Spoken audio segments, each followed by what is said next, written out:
नमस्कार, मी मिलिंद देवल, कार्यकारिणी सदस्य मिलिंद माधव गोशाळा फाउंडेशन।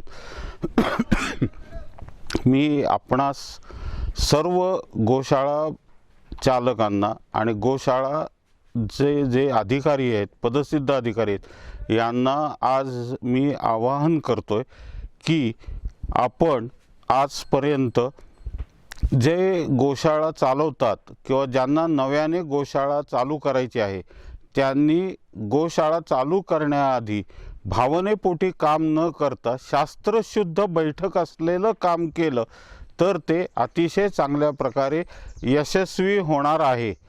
आणि जर का आपल्याला मार्गदर्शनाची, प्रशिक्षणाची गरज असेल तर आपण या गोशाळेमध्ये यावे। इथे आपणाला ट्रेनिंग अत्यंत माफक दरामध्ये उपलब्ध करून देण्यात येईल।